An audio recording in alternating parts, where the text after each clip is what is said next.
Hi everybody, this is Shelby with Hooks, Books, and Crime, and it is craft and story time.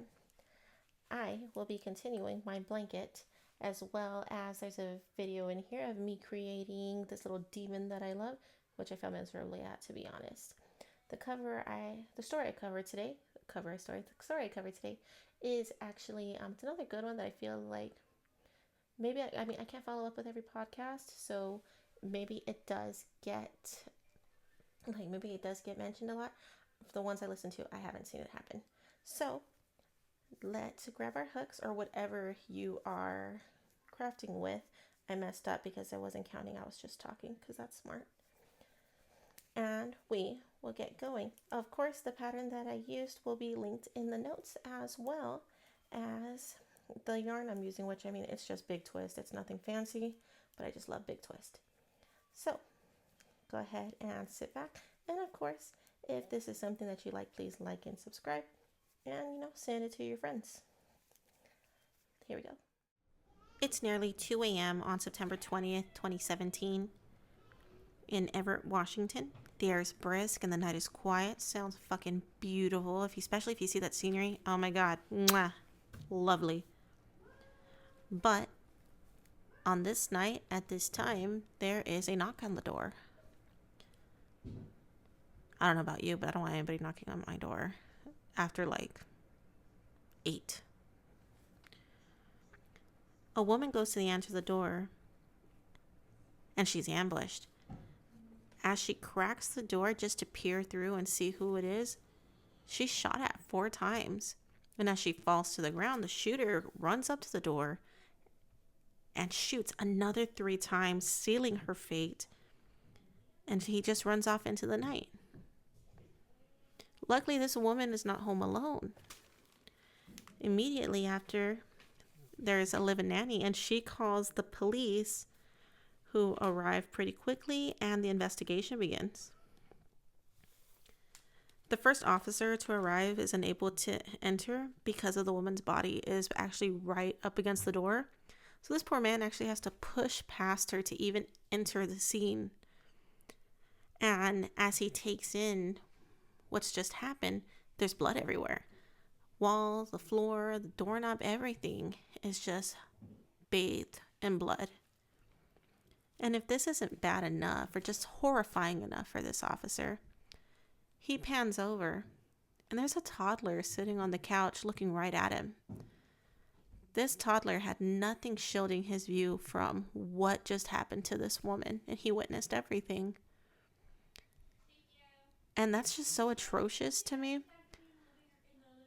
This awful shooting and murder in the eyes of pure innocence. He wakes up to this as it's happening. Just heartbreaking for this baby. No child really should see anything so horrifying in their life. During the investigation, they learn that the victim's name is Alicia Cadales McGuire, and that she was actually there to help the live-in nanny while her sister is out of town for work. She actually does not live here. She is only here to look after her sister's kids or help the nanny with her sister's kids. Also, there's no signs of sexual assault or robbery. It doesn't seem like this guy even tried to get in. And as that is, he was already at the door when he was shooting her, those last 3 shots. He could have easily forced his way in, but he had no interest. It seems like his job was done. He was there for what he needed to be there for, and then he was gone. But the question was rising. Who wanted to kill Alicia? Because this was clearly a targeted execution. But why her? So Alicia Canales McGuire is from Mount Vernon, Washington. She's actually one of 6 kids. She grew up on a family farm. So hard work, good work ethic is kind of instilled in her at a young age, because if you've grown up on land, it's a lot of work. A lot of tending to, a lot of chores if you want it to stay nice, and if you want it to do what you need it to do, you got to tend to it. I grew up on a ranch. And it would literally take my dad one day to mow the front yard, one day to mow the backyard, because it was just so much. Not to mention everybody having to help each other with each other's stuff. That way they could actually, have some of their weekend left over.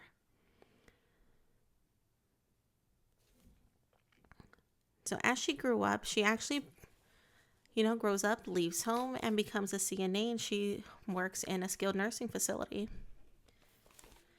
And from all accounts, really, she seems like she's just a lovely woman. Her residents, her staff, her family, everybody just adores her. She is lovely. She's wonderful. She's kind. And as it is, I feel like this speaks to her character enough. When she's not working, she still finds time and makes it a point to go back home to visit her parents to help them with the family farm. She goes there to help, to lend a helping hand. Especially, your parents are getting older, they're slower, things aren't as easy to do, and you get tired quicker. I'm in my mid-fucking 30s, I'm always tired. Couldn't imagine having a farm or being on the ranch anymore. Ugh. I'd be dead. And very sunburned. Also, her nickname was Punky, which I think is fucking adorable. I'd really love to know the story as to how that came to be. I think it's such a cute nickname, Punky. And what's even sadder is at this time, the world is really just opening up for Alicia. She's recently married. She was actually married that July, just 2 months before her murder. And they were trying to have a baby. So during the investigation, they learn about her being a newlywed, and, it's always a husband. So her new husband, Bradley McGuire, is immediately just popped to the top of the list. They need to know where Bradley is, and was he a part of this? So Bradley's actually rolled out pretty quickly. He was actually working at the time of the murder, and there was no chance that he could have committed this murder. So because she had no enemies and the husband's out, officers are really stumped on this one. They have no idea now what could possibly cause this to happen.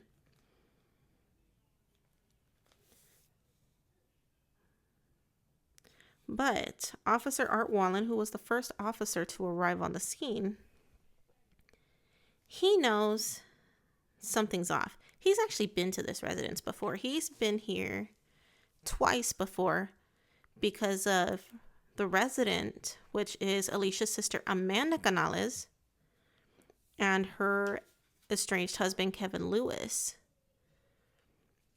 He's been there for 2 domestic violence calls that have been placed.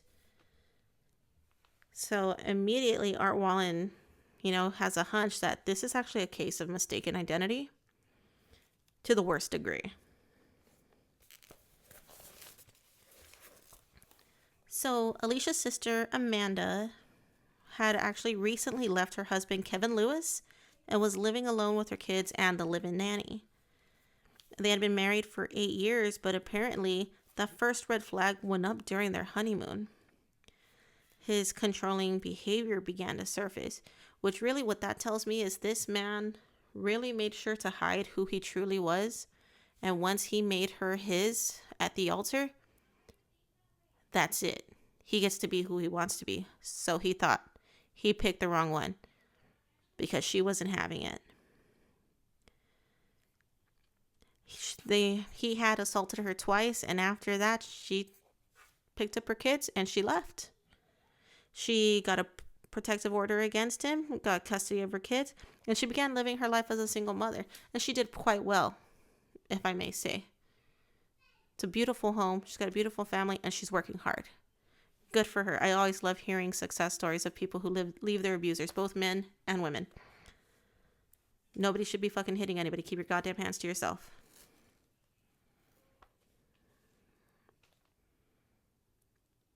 So, after she makes these moves, the protective order, custody, Kevin Lewis just really ups up the threats and harassment. Because why wouldn't he, right? Little bitch. He starts threatening her and demands that he gets alimony and child support. And if he doesn't get it, he's going to kill her. Like, what a very small man. I know there's men out there who get alimony. And you know what? I'm not judging. Because if a woman can get alimony, why not a man? You know? But if you're over here pitching a little fit and you know you're a piece of shit, you need to go back to your mother. Because obviously she tolerated that behavior. You can go with her. Nobody else has to deal with your shit. Anyway, sorry. Ugh, I hate that behavior in anybody. Nobody owes you anything. If you feel that way, go to your mother. So, and unsurprisingly, he violates the protective order by showing up at the house and trying to get in. That is actually the first call. He's peeking through the windows and shit. Little weirdo. Let it go. And then, sorry, that stopped recording, but it didn't. I lost my place. So, actually, a few weeks before this murder, Amanda, she gets home from work, and it's very dark where she lives. Before she's even out of the car, she is savagely attacked and beaten. I think it's even scary that this person just attacked her in the dark while she's home because she can't see anything. And, once the attack is over, he's gone. And she knows deep down it was Kevin. But because it was so dark and she had blood dripping into her eye, she could not say for certain that it was him. So because she couldn't positively identify Kevin, they're unable to make an arrest. But Officer Wallen is already concerned by this man, and he seems to be, and the fact that he was already unfazed for the protection order, but he just got like a really bad feeling from him. And I think we've all had that where you meet someone or you see someone and there's just something in your gut that tells you like, something's off. Something's weird about them. And that's what he felt. So he definitely did not forget who this one was or who Kevin was. So, since he's the one who responds to the address for the shooting, and it's determined that Alicia has no enemies and her husband has a solid alibi, he knows that the investigators need to talk to Kevin Lewis. When investigators get to Kevin Lewis's house that same evening, he's awake, which is weird. Why are you up so early? It's like in the middle of the night. I don't know. Unless you're like in your 20s partying, I feel like people don't have any business being up at like 3 and 4 in the morning. That's just me though, because I'm an old lady. So when investigators get to Kevin Lewis's house, their house is already there. But he doesn't seem very fazed or concerned about what just happened at his ex-wife's house. Which is, weird considering his fucking kids are there. I think most of us would ask, are my kids okay? Is she okay? I'm not with my daughter's dad. If something were to happen to him, I'd be asking, is he all right? Because I'm not a fucking monster. His kids were in the house at the time of the shooting, and this asshole doesn't even ask about their well-being. A camera is actually located a camera at a neighbor's house is located, and officers do see that Kevin Lewis is actually picked up at about 1:12 in the morning. But he arrives 20 minutes after that, which is actually 24 minutes before the 911 call. And they know that the 911 call occurred as soon as that person left. So it's not Kevin. He was actually home. So this revelation, it rolls Kevin out as the shooter and brings officers back to square one. But they don't forget about who he is. He's still on their radar, that's for sure. And the thing is, they are really stumped. At one point, they see that the ammunition that was used for the murder weapon is this very specific Russian brand that isn't too common for weapons. So they check local sales, and they do find somebody actually purchased that ammunition just before this murder. And it was at Walmart. We all know Walmart has cameras everywhere. You get a camera. You get a camera. Fucking cameras everywhere. So they check that surveillance. They find the video of the man buying it. They are able to get a receipt off the timestamp. They're able to get his information. And it's a dead end. This man has no relation to them whatsoever. And I believe he had an alibi also. So it becomes another dead end. Square one again, back to being stumped. And it stayed like this for a few weeks. But finally, a tip comes in. A woman called in to report that a girl was at a house party bragging that her and her boyfriend killed someone in Everett. You would think nobody's that fucking stupid, but lo and behold, there was one at least.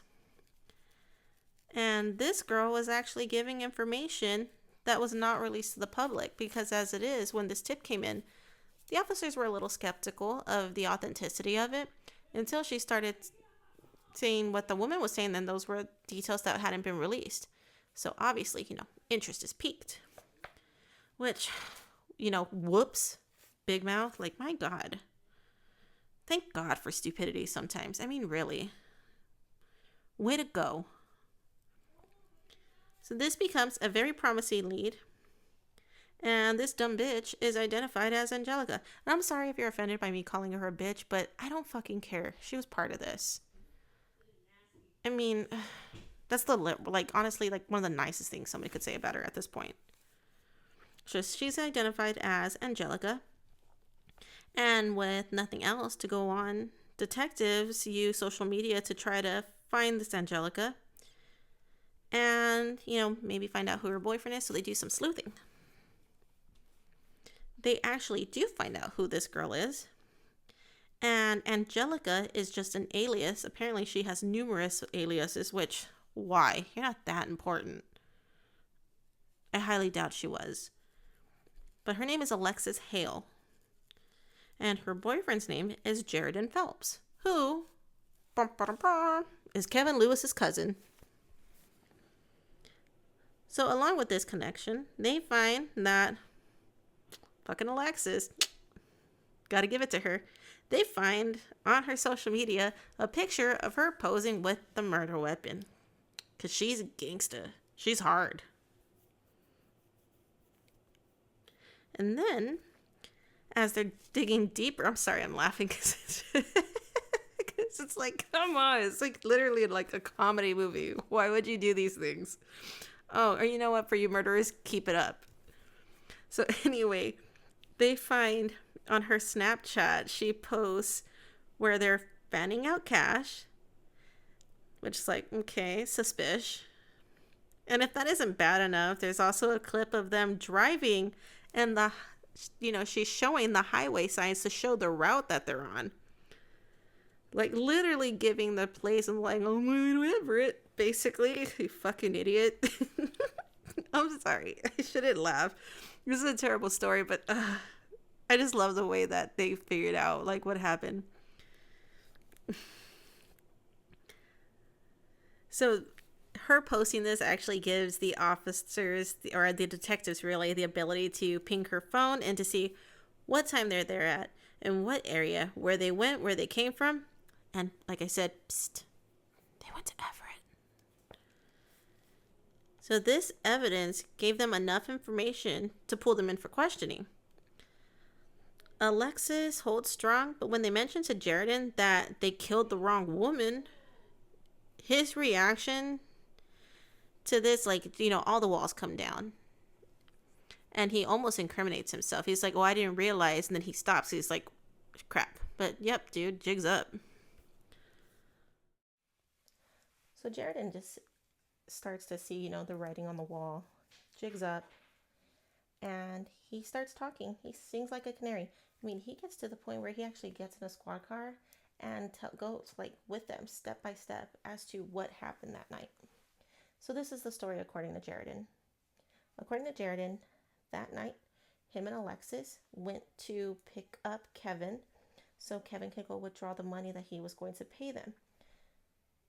Afterwards, they dropped Kevin off, which is corroborated by the neighbor's camera. Sorry about that. And then they take off to Amanda's house. Now, Alexis has this idea, not even an idea, she knows as a woman herself that Amanda will be more Amanda will be more inclined to answer the door if it's a woman than if it's a man, because it's so late at night, and it's like I said, it's dark in that neighborhood. So she decides that she is going to go ahead and knock, have Jared hide behind the garage, because it's like the garage is here, the front door's here, so he's in this corner right here, to where all he has to do is go boop. And then, so she knocks, Jared's hiding, and unfortunately, this bitch was right. She knew exactly what she was doing. She knocks. Only Amanda's not the one who answers the door. It's Alicia. Alicia comes to the front door and answers. And just barely as she, puts her eye through, cracks the door open a bit just to see who's out there, Jared seizes his moment. He turns around the corner and he fires 4 times. And then he runs up to the door, fires another 3 times, and they're gone. And, after that, Alicia unfortunately passes away pretty suddenly. Police arrive quickly, though. And once Alexis hears that Jared is already talking, she goes ahead and confesses as well. So they both actually plead guilty for first-degree murder. Jared is sentenced to 31 years. Alexis gets 15 because she's not the one who fired, but she is a participant, so I think 15. It's a good amount of years. I think she's only like 19 years old. Yeah, she's 19. So 15 years, it's a good chunk of your life when you're 19. I hope you grow up in those 19 years, because my God, what is wrong with you? You too, Jared. Good grief. And then Kevin Lewis is immediately arrested also once this comes up. He's arrested and he is actually charged and found guilty of aggravated murder. And he's sentenced to life without parole. I don't know about the parole, I'm sorry. He's sentenced to life though, which means this man will not have any opportunities, hopefully for a very long time, if at all, to ever hit another woman. And hopefully there's someone in prison who just, maybe beat the shit out of him. And if not, he's going to be there a while. So have at him, people. And that is the story of the misidentification of Alicia Canales McGuire. And I mean, this story is just, it's really sad for her family. I think more sad than usual, considering the fact she died in place of her sister. That's, there's no easy way to say it. There's no simpler way to put it. She died instead of her sister. And I feel like that's such a hard pill to swallow that I don't think you can swallow it or you can process it for a while. I am hoping that Amanda went and got counseling after this, because how do you go on from that? How does the family continue? Her poor husband, their life was barely beginning. The kids are traumatized. It's a very ugly thing to come back from, unfortunately. But I do want to say, on behalf of my crocheting, I don't know if you saw it in the video, he came out pretty horrible. That's Lucy from Disenchantment. I fucking love that show. And I love that little demon. He's hilarious. But let me get him for you. Well, also, I forgot to bring him up, so that's from the first episode. He's adorable. But it's because I followed the recommendations of Hook Size, which for some reason I neglected with Lucy. So, big surprise here. He came out like a rubber chicken. I still love him. He's a little wonky-eyed, but that's okay. And I don't know how the tail came out super long. What is this? And this is of no fault of the pattern creator. I mean, it's really not. You would think because I chose to use a less thick yarn, I would know to switch down my hook, but I did not. I literally just came to that realization today, maybe about an hour ago. I was like, oh, that's why the holes are there. So, he's my goofy little demon. I love him.